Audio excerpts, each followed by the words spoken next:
Cleft lip and palate is considered a neglected surgical disease. More often than not, international charitable organizations have been fundraising to offer free corrective surgeries to those in need.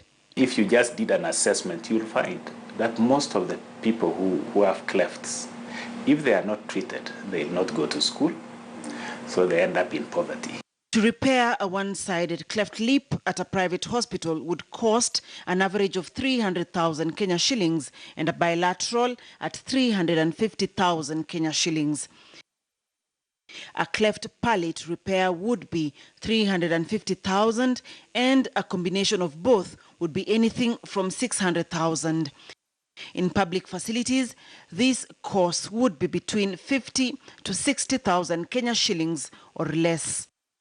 A cleft lip is repaired at 3 months of age, the palate at between 9 and 12 months, but that may not be the only treatment required. Just behind the upper lip, there's usually a gap where the teeth will grow. So that area is also clefted. And for the teeth to grow properly, then we do an alveolar bone graft. So we graft that area because there is usually no bone. Later on, as the child is also developing these teeth, the teeth will not be straight, okay?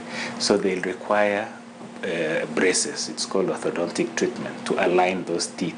This is between 9 and 11 years at a cost of anything between 150 to 200,000 Kenya shillings. But that is not all. You see, in a child with a cleft palate, when the growth of the face is complete at 16 years for girls and 17 for boys, they will require jaw surgeries. It's called orthognathic surgery. So we actually position the jaws to now match with the lower one, which did not have a problem. And that's a more expensive procedure, costing probably about 500,000. With such costly but necessary and life-changing surgeries for a child, does your medical insurer foot this bill? It really depends on the exclusions that they have. So for some, they'll have excluded congenital deformities because a cleft is a congenital deformity. And when they put some exclusions, sometimes they open a window and say, for congenital deformities, we can only cover up to this much. What about the National Hospital Insurance Fund, NHIF? Many parents who have this NHIF card, when they go to seek approval from NHIF, they have not been getting. I don't know what went wrong. But the NHIF civil servants one has been able to support. They are able to pay for it almost 100%. NHIF, through its CEO, Mr. Geoffrey Mwangi, says that they cover all surgical procedures, including these repairs of clefts, and no approvals are declined without reason.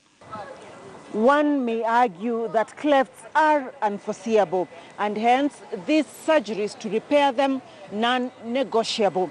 Therefore, excluding them from any medical insurance will have detrimental effects to the life of the child who needs it. Something worth looking into? Probably. Dr. Mercy Korir for your health budget, KTN News.